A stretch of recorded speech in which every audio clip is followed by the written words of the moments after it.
There is a lot of looking backwards these days. That right there is GOP Senator Markwayne Mullin, real name. And he, like many on the right, is just desperate to point the finger on this whole Jeffrey Epstein thing at Barack Obama. And he's not gonna let a little thing like the linear flow of time mess with the argument he's trying to put together. So here he is on CNN trying to claim that Obama's responsible for Epstein's original sweetheart sort of like plea deal. Take a look. Remember, there was a plea deal that was struck in 2009, way before I was in office, way before Trump was even considering to be in office, way before Pam Bondi was in office, way before Kash Patel was director. 2009, there was a sweetheart plea deal that was made underneath the Obama administration with Epstein. Right. That's not and that sweetheart has not been exposed. No, it was 2000. Oh, it's not? Well, when was the case heard? It was 2008. It was the U.S. attorney at the time was a guy named Alex Acosta. He was a Bush appointee. He went on to become President Trump's Secretary of Labor. It all took place in 2008. Who was in office at the time? 2008, George W. Bush. Who was in office at the time? George W. Bush. No, 2009 is when the case came out, and it was and Obama was in office at the time. It's not true. Yeah, no, it's not. You can keep asking it if you want. It's always gonna be Bush in 2008, which is when it happened. It was the summer of 2008. It was Alex Acosta.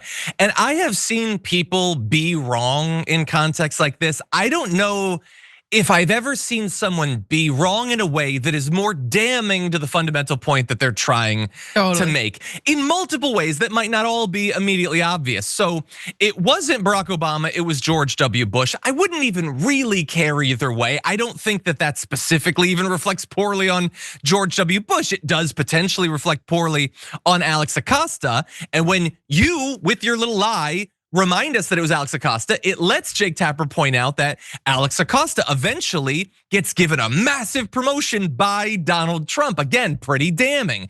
Also, he loved the idea that this is before Donald Trump decided to run for office. This is before all of that. Yeah, that's true. What was he doing? Oh, he was friends with Jeffrey Epstein at that point, actually. That's worse than him being in office at that point. And so the timeline doesn't work. The argument makes no sense. Markwayne Mullin looks like a big old dumb donkey on air there. What do you think? I also think he looks like a big dumb donkey, and I appreciate that metaphor. I think donkeys actually are much smarter than that. Again, whenever there's something that goes wrong, there's three things that the MAGA people bring up.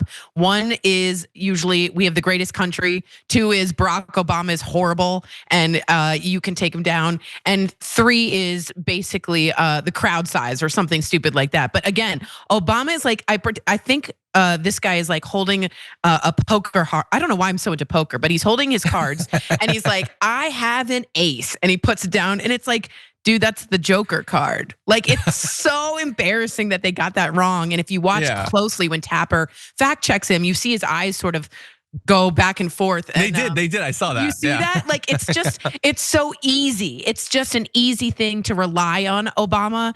And it's just not working. Again, the one thing that isn't Tefloning is this Epstein thing. And I gotta be honest, I'm happy about it. I also wanna know more about the Epstein death. Again, the New York Times brings it up with the DNA on the bed sheets and all this. And it's just not going away, John. And I'm happy because those women, and can I say children, deserve answers. I really believe that.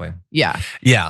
And Markwayne Mullin, again, he did the entire point of that interview, what he was trying and failing to accomplish was don't put pressure on Trump to get to the bottom. Like, I don't care about what happened. I don't want to know. Just something Obama or whatever. Yeah, right. Like, MAGA, are you happy? You could briefly be mad at Barack Obama and the kids aren't saved. Does that balance out for you? Why would that be enough? Why? Markwayne Mullin, even if you weren't one of the dumbest people in public office, why would your argument work?